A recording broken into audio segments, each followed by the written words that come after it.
Have you ever noticed that the more desperately you try to hold on to something, the more it slips through your fingers, like trying to grasp water? The tighter you squeeze, the less you have.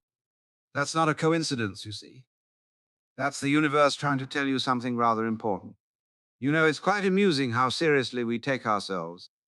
Here we are, on a tiny speck of dust. We're all hurrying around, acting like it's super important to get somewhere special, somewhere that matters, somewhere that isn't here.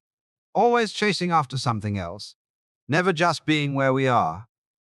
And what is this magical place we're all so eager to reach? We give it all sorts of names: success, wisdom, peace, happiness, the good life. But let's look at something interesting. Have you ever worked really hard for something and finally got it? Most people have. And what happened when you finally reached that goal? Maybe you felt a quick burst of pride, a moment of, yes, I did it. But right after, wasn't there a weird emptiness? Like the thing you wanted so badly didn't feel as amazing as you thought it would. And almost right away, your mind starts searching for the next thing to chase, the next mountain to climb. It's like we're all playing a game where the finish line keeps moving just as we get close. But do we ever stop and ask the obvious question? What if there isn't a finish line at all? What if the act of searching is what's keeping us from finding? It's kind of like trying to look at your own eyes. You just can't. The tools you use to see can't see themselves. Maybe in the same way, the act of seeking hides what we're trying to find. So here's a wild idea. What if there's nothing to accomplish? What if this moment, with all its flaws and normalness, is already enough? What if there's nowhere else to go because you're already here? Of course, your mind will probably argue. It'll say, that's ridiculous. If there's nothing to achieve, why do anything? Why get up in the morning? Why make things or learn? But that's just mixing up activity with achievement. Life is full of action, creative, spontaneous, and fun, but that doesn't mean we're heading anywhere. A bird doesn't sing to win a prize. It sings because it's a bird. The ocean doesn't make waves to reach a goal. It waves because it's the ocean. Maybe the search itself is what's blocking us from finding what we really want. It's pretty interesting to watch how people act. We're always moving, always trying to become something, rarely just being ourselves, always chasing, rarely accepting. And I've wondered, with all this running around, all this effort, are we actually moving toward something, or are we running away from something? Think about it. When you're working late, pushing yourself past your limits, what are you really chasing? Success? Safety? Maybe recognition? But could it be that you're also running away from something else? Maybe from silence, or from the awkwardness of being alone with your own thoughts. Maybe from that nagging question that pops up when things get quiet. Is this all there is? We've built a strange world for ourselves. We treat constant motion like it's a good thing, and stillness like it's suspicious. We worship achievement and act like just being is somehow embarrassing. The future always seems better than the present. And in our rush toward tomorrow, we don't notice that we're trying to escape the one thing we can never get away from ourselves. It's like that old Zen story about the lion who saw his own reflection in a pond. Not knowing it was himself, he got scared and ran away. Every time he came back to drink, he saw the same scary creature and ran off again. The lion never realized he was running from his own reflection. Aren't we a bit like that lion? Running from our own reflection, making big plans, setting career goals, dreaming up 5-year plans and retirement schemes. All these things seem reasonable, but maybe deep down, they're just clever ways to avoid the big questions. Who am I? What does it mean to be alive? What happens if I stop running? There's something else going on, too. A deep belief that we're not good enough as we are. That we need to be better, smarter, richer, more spiritual, more successful, more something. So we spend our lives trying to reach this made-up place called enough. But we never get there, because the goal keeps moving. There's always someone ahead, always a new standard to meet, always another self-improvement project. What would happen if we stopped running? If we turned around and faced what we've been avoiding? What if, and this is really something, what if we're already everything we're trying to become? Have you ever noticed that the more desperately you try to hold on to something, the more it slips through your fingers, like trying to grasp water? The tighter you squeeze, the less you have. I wonder if our search for meaning, for happiness, for the good life is just like that. We're looking so hard for something that was never lost. In Eastern philosophy, there's a great saying for this: painting legs on a snake. The snake already has everything it needs to move, but we, in our helpful ignorance, try to add something that was never missing. Isn't that what we do when we chase after enlightenment, or try to become some perfect version of ourselves? We're painting legs on a snake. We're searching for what was never lost. Think about this. What if you're already complete? What if there's nothing truly missing from your life right now? What if the feeling that something's missing is just an illusion, a dream we could wake up from? Of course, your mind will object. It'll say, but I'm not enlightened, I'm not perfect, I'm not fulfilled. And that's true, but only from the point of view of a mind that sees itself by what it lacks, not by what it is. It's like someone standing in the ocean complaining they're thirsty. The water is all around, but they can't see it because they're looking for something else, something they imagine water should be. The great Zen teachers have always understood this joke. That's why they laugh when students come looking for enlightenment. They're not being mean or dismissive. They're laughing at the cosmic humor of someone searching for what they already are. And the really funny part is, the harder we search, the more our goal slips away. The tighter we hold on to happiness, the more it escapes us. The more we chase after enlightenment, the further it seems. Why does this happen? Because all that searching just makes us believe even more that something is missing. We keep thinking we're not enough as we are. But what if, and this is amazing, what if there's nothing to achieve because nothing is missing? What if the greatest achievement is simply realizing you were never broken? Let's try a little experiment together. For just a moment, stop trying to get anywhere. Stop trying to improve yourself. Stop trying to be enlightened. Stop trying to be happy. Just stop trying. What do you notice in that space? What's left when all the effort to become something else disappears? There's a special feeling in that space, a kind of openness, a simple peace, maybe even a bit of relief, like you've been carrying a heavy backpack up a mountain and suddenly remember you can put it down. We've been taught that without constant effort, without always striving, we'd just stop growing. We'd become lazy, useless, worthless. Our whole society is built on this idea. But what if it's not true? What if all that effort, all that tension, all that pushing is actually what's blocking the very thing we're looking for? Think about trying to fall asleep by trying really hard. It doesn't work, does it? The harder you try, the harder it is to sleep. Sleep only comes when you stop trying to make it happen. Or think about relaxing. Trying to relax almost doesn't make sense. Relaxation happens when you stop trying. I'm not saying we should all just sit around doing nothing. That's not the point. I'm talking about something much more subtle. The difference between forced effort and natural action. Between struggling and flowing. Between trying to arrive and simply being here. In Zen, they call this effortless effort or actionless action. The Taoists call it Wu Wei. It's the art of letting life move through you instead of always trying to control how things should be.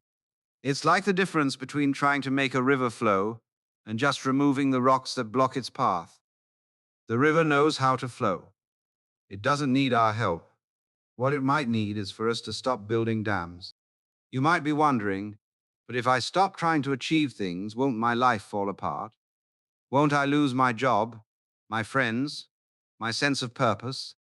This is where a strange but beautiful paradox shows up. When we stop pushing so hard to get somewhere else, we often find ourselves exactly where we need to be. When we let go of the desperate need to achieve, we discover a more natural way of living and doing things. It's a lot like learning to swim. At first, you splash around, working really hard and getting tired. But after a while, you realize the water will hold you up if you just relax. You don't have to fight the water, you can move with it. And here's the amazing part. When you stop trying so hard to arrive, you might notice you're already there. Not at some final destination, but right in the middle of the journey itself, which is the only place life ever really happens. There's something truly funny about how we chase achievements, even though we rarely see the humor in it. We're like hamsters running on a wheel, going faster and faster, convinced that if we just keep moving, we'll finally get somewhere. But the wheel keeps spinning, doesn't it? Think about the pattern we all know. We set a goal, and if I get that promotion, then I'll be happy.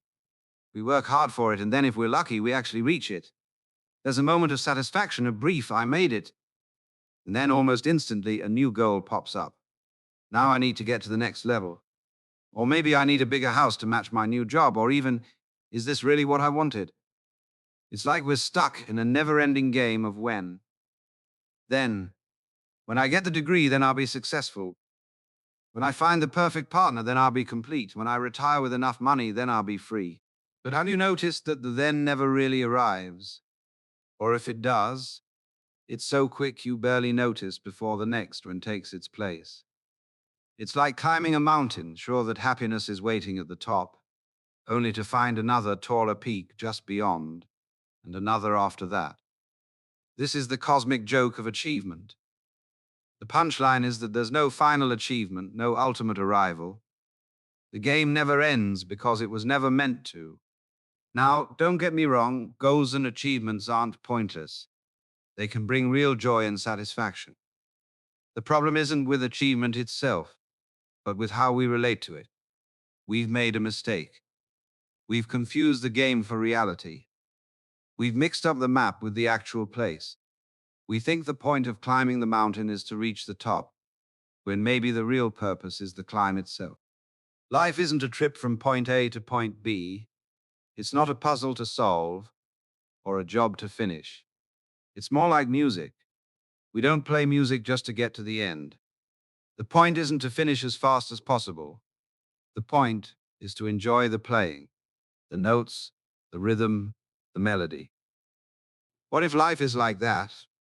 What if it's not about getting anywhere, but about being fully in the dance? There's a Zen story I really like. A student asks the master, "What is the meaning of life?" The master says, "When hungry, eat. When tired, sleep." The student is confused. But everyone does that. How is that the meaning of life? The master smiles and says, but most people eat while thinking about 1,000 other things. They sleep while planning tomorrow. Few people are truly present, even for these simple acts. The cosmic joke of achievement is that we're so busy trying to get somewhere else that we miss the only place we ever actually are. Here, now. And isn't that kind of funny? We're all so worried about purpose. What is my purpose? What am I supposed to do with my life? What does it all mean? These questions haunt us, especially when things get quiet and distractions fade away. It makes sense. We want to matter. We want our lives to mean something. We want to know that this wild adventure of being human isn't just noise and chaos. But let's ask a bold question. Is purpose something we find like a hidden treasure? Or is it something we create, like an artist painting on a blank canvas? Most people say purpose is out there, waiting to be discovered. Like the universe has already written a script for each of us, and our job is to find our lines and play our part. That idea is comforting. It suggests there's a plan, a meaning bigger than our own lives. It promises that if we search hard enough, we'll find that perfect match between who we are and what we're meant to do. But what if purpose doesn't work that way? What if it's not something waiting to be found, but something waiting to be made? Think about an oak tree. Does it have a purpose? In one way, yes. It grows, gives shade, makes acorns, and helps the forest. But does the oak tree worry about its purpose? Does it stress about reaching its potential? Does it compare itself to the pine tree and wish it was more like that? Of course not. The oak tree just does what oak trees do. Its purpose is part of its being. It doesn't have a purpose, it is its purpose. What if human purpose is like that? What if purpose isn't something separate from who we are, but it's just the natural way we express ourselves in the world. This changes the question. Instead of asking, "What is my purpose?" like it's a fixed thing to find, we might ask, "How does my unique self want to show up right now? What wants to come through me? What am I drawn to make or share?" In this view, purpose is much more flexible, much more alive. It's not a place we arrive at once and for all, but a never-ending unfolding, a conversation between who we are and what the world needs. There's another side to this purpose question. We often think purpose has to be something huge, something that changes the world. Find your purpose has come to mean discover that special thing that will make your life amazing. But what if purpose is much simpler, much closer than that? What if it's less about changing the world and more about being fully present in it? Less about doing something spectacular and more about giving your full attention to whatever you're doing. The Zen masters understood this. When asked about the deepest truths, they often pointed to the most ordinary things. "How do you practice Zen?" a student might ask. "Wash your bowl," a master would reply. Or chop wood, carry water. The point isn't that washing bowls is the meaning of life. It's that when we're fully present in whatever we're doing, whether it's washing bowls or writing music, we're expressing our deepest nature. We're in tune with life itself. So maybe purpose isn't something we find or even invent. Maybe it's something we uncover by being fully ourselves, moment by moment, in a world that's always inviting us to join in. Have you ever noticed that the more desperately you try to hold on to something, the more it slips through your fingers, like trying to grasp water? The tighter you squeeze, the less you have. Provider, so time for data to be have. No. The water moves easily around rocks, over falls, through narrow places and wide valleys. It doesn't struggle or try to be a better river. It just goes with the path in front of it, changing as it needs to. And in that simple flowing, the river does amazing things.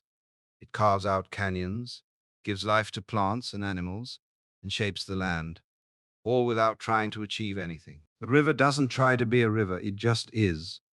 Now think about how we humans usually live. We're always trying to be something successful, happy, wise, good. There's this constant feeling of effort, of reaching for some perfect version of ourselves that we never quite get to. It's tiring, isn't it? And not only tiring, but also less helpful than we think. Because all that trying, all that effort often gets in the way of our natural flow. Take something as simple as breathing. Breathing happens naturally, without us thinking about it. But what happens when we try to control our breathing? It gets weird and uncomfortable. We might even start breathing too fast if we try too hard. Or think about falling asleep. Sleep comes naturally when we let it. But the moment we try to force ourselves to sleep, we get tense and sleep stays away. What this shows is a big difference between doing and being, between effort and flow. Our culture loves doing, achieving, making things happen by force. But there's another way to move through life, more like the river's way, a way of being that lets life move through us instead of always blocking it with our effort. This isn't just some idea, you can feel it for yourself. Have you ever been so caught up in something, maybe playing music, gardening, or having a deep talk, that you forgot all about trying, where the line between you and what you were doing seemed to disappear? Athletes call this being in the zone. Psychologists call it flow state. Zen teachers call it effortless effort. Whatever the name, it's about being fully present and involved, without a separate self trying to do something. Now, this doesn't mean we should just sit around waiting for life to happen. That's not it. The river doesn't just sit there. It moves, it flows, it interacts with everything around it. But it does so without the extra layer of self-conscious effort that we humans often bring to our actions. What would life be like if we learned from the river? If we found that balance between action and effortless being? If we could join in life without always trying to be something else? It's a lot like learning to swim. At first, there's a lot of splashing and fighting against the water. But if you keep at it, you discover the water will hold you up if you work with it instead of against it. You don't need to fight the water to stay afloat. You can relax and move with it. The river doesn't try to be a river, it just flows. And in that flowing, it becomes everything it's meant to be. There's a common fear that many people have. It goes something like this. If I let go of my goals, my dreams, my constant striving, I'll become nothing. I'll fade into the background. I'll waste my life. It's a strong fear, and it makes sense. We've been taught since we were little that without ambition, without always pushing forward, we're not worth much. Our value as people has become tied to what we accomplish. But let's look at a different possibility. What if letting go of ambition isn't the end of something good, but the start of something even better? What's left when ambition fades away? First, let's be clear about what ambition means here. It's not the natural urge to create or do meaningful things. It's that restless, anxious energy that's always reaching for the next thing, always measuring, always comparing, always a little unhappy with what is. When that kind of ambition starts to fade, maybe because of a new insight, exhaustion, or just realizing it doesn't bring the happiness it promised, what shows up instead? From what many people have found, what comes next isn't laziness or emptiness, but a whole new way of being. There's a spaciousness, a natural way of responding to life that isn't filtered through what's in it for me, or how will this help my status. It's like the difference between listening to someone while planning what you'll say next versus listening with your whole self, with no agenda. In the first case, you miss most of what's being said. In the second, you're fully present. When ambition fades, we start to see that action can come from a different place, not from the driven ego with its endless projects, but from a deeper, more intuitive response to what life asks of us in each moment. It's the difference between forcing yourself to help someone, because that's what good people do, versus helping someone because it's the natural thing to do. The action might look the same from the outside, but inside, it feels totally different. Think of how a mother responds when her child cries at night. She doesn't calculate the benefits of getting up. She doesn't think, if I do this, I'll be a good mom. She just responds. It's natural, immediate, and unforced. That kind of natural response is what can show up when ambition fades. We find ourselves doing things not because we should, not because they'll get us somewhere, but because they're the obvious and natural response to what's happening. There's something else that remains when ambition fades, a deep sense of enoughness.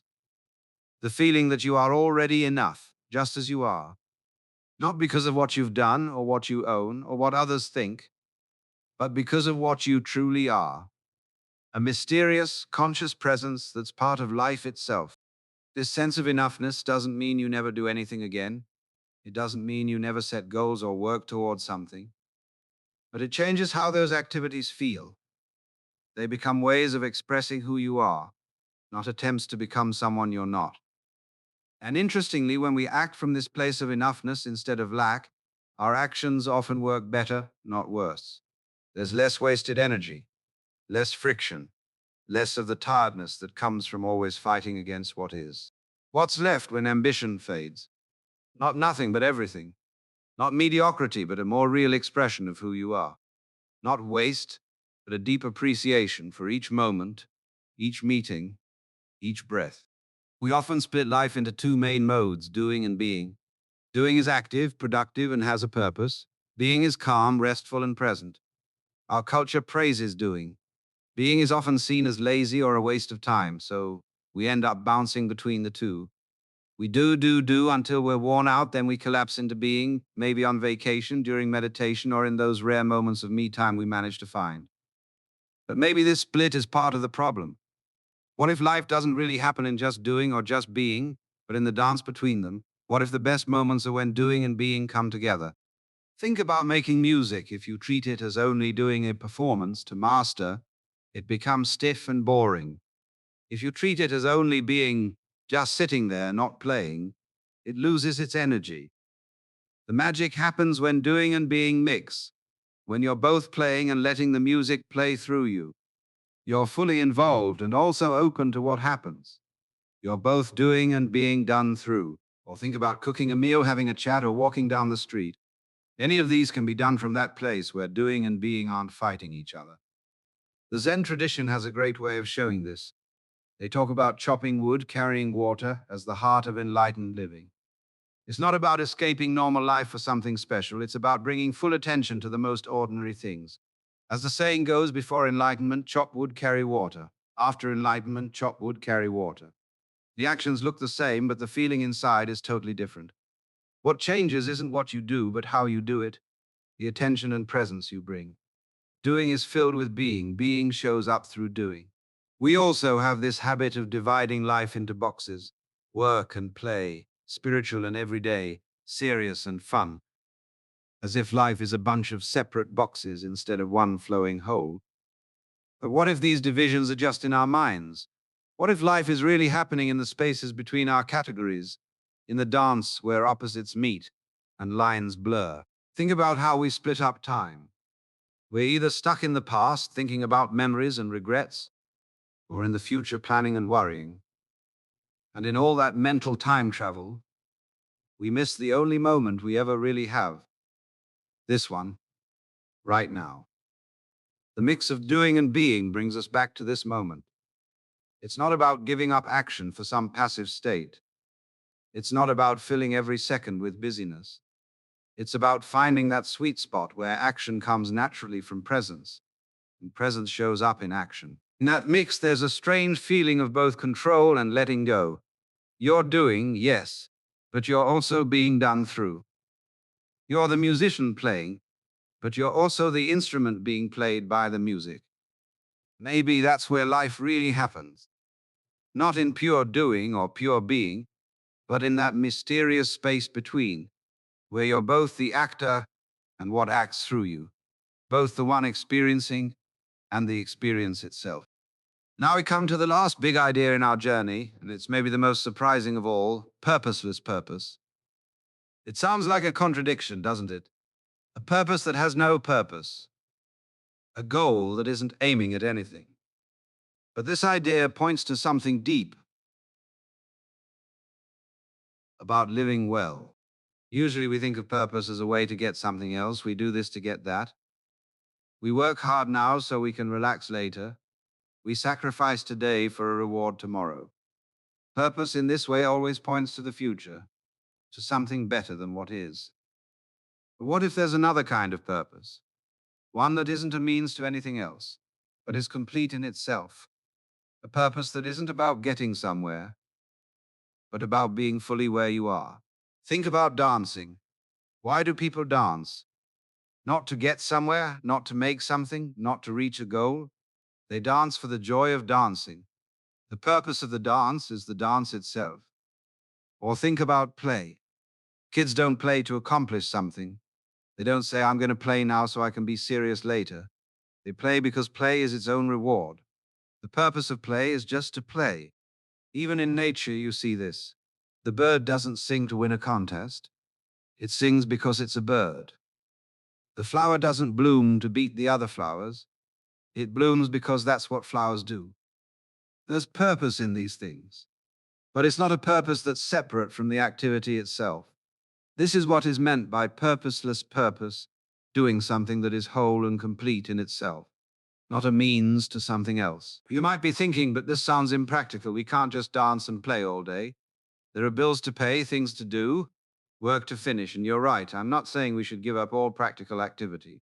What matters is how we relate to what we do, even the most practical things. It's the difference between washing the dishes just to get them clean means to an end, and washing the dishes to wash the dishes complete in itself. The actions look the same, but the feeling inside is totally different. In one case, your mind is somewhere else, focused on the future. In the other, you're fully present to the water, the soap, the movement of your hands. And here's the funny thing: when we do things with this sense of purposeless purpose, we often find they're not only more fun, but also more effective. Because we're really there, we notice things we'd otherwise miss.